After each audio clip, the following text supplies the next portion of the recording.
When I was 13 years old, I saw a UFO.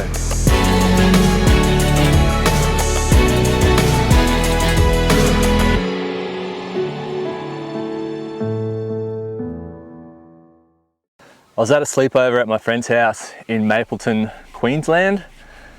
We were just laying on his trampoline at night, looking up at the sky, just talking shit like kids do, when all of a sudden this bright round light appeared in the middle of the sky. It was about the size of a full moon, and then all of a sudden it just did this quick V-shaped maneuver and then disappeared. My friend and I just stopped, and he said, "Did you see that, man?" And I was like, "Yeah, man." And we just freaked out and ran inside. And ever since that day, I've always been looking up, always wondering what the hell I saw, but I've never seen anything like it again.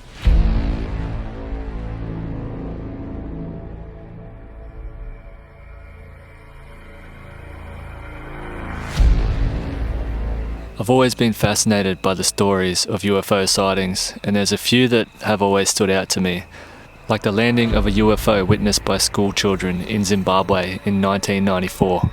"There's a UFO," she said, and I looked at it and she said, "No, just kidding, it's an aeroplane." And we looked up and I thought to myself, that can't be an aeroplane because it was very shiny. It looked kind of like a cigarette, you know?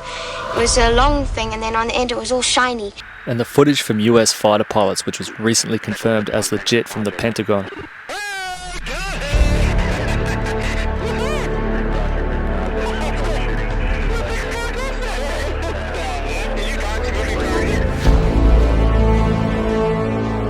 Even the Aboriginal people tell ancient stories of UFOs in the sky.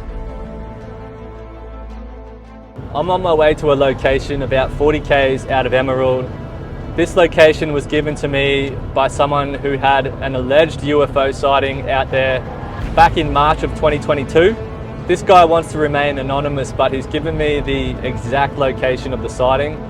So I'm on my way out there now, and I'm going to camp the night, and I'll keep my eye up on the sky.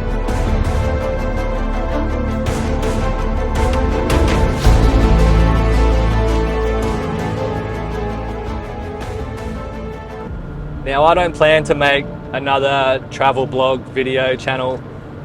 I'm a bit of a tech nerd. I'm also a bit of an introvert, and I don't really enjoy being in front of the camera. So there's a lot of people out there who can do the travel vlog thing a hell of a lot better than I can. What I do have is a crazy desire to understand everything. And I mean everything from science to philosophy to psychology. So what I want to do is travel around and do some investigating and researching of interesting stories, people, places around Australia that you normally would not have heard of. And even some things that are well known but remain mysterious. So if you think that kind of thing might interest you, hit that subscribe button and follow me on my journey.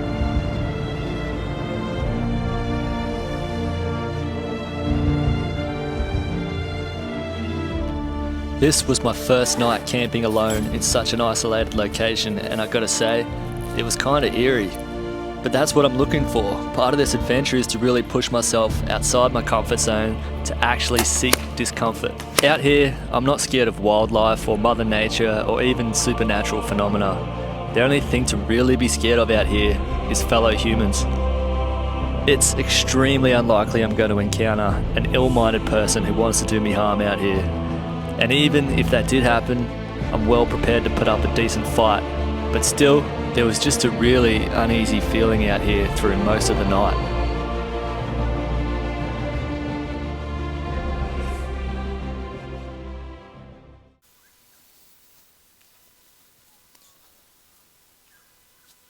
Oh man, is it cold out here. It's morning, and unfortunately I've got nothing to report. I did see one of the best meteors I've ever seen. It had a tail that went across half the sky. It was amazing. Heaps of satellites. There's so many satellites in the sky these days. You just spot them all the time. But no UFOs. My next location is about 100 kilometers east of Belyando. There's been many reported sightings over a wide area here in the past 10 years. I picked a place to camp that is far from any light pollution, with clear skies and flat landscape to get the best night sky viewing experience possible.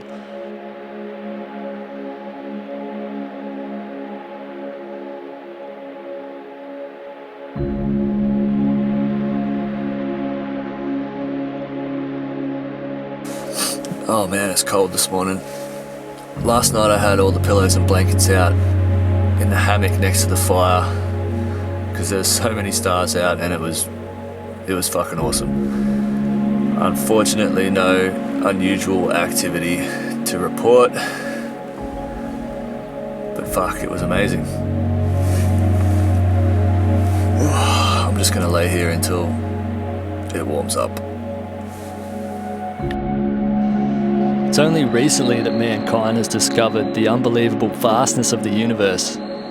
Billions of galaxies, each with billions of stars and each with multiple planets.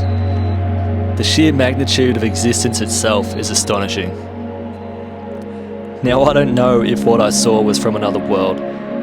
For all I know, it could be some kind of advanced human technology, or some form of natural phenomenon we don't understand yet. It could even be some sort of projection or illusion. But I know I witnessed something extremely unusual. My journey is not going to be all about looking at the sky, but it is something that has encapsulated my curiosity, and I think no matter where I go and no matter what I'm doing, somewhere in the background, I will always be hunting UFOs.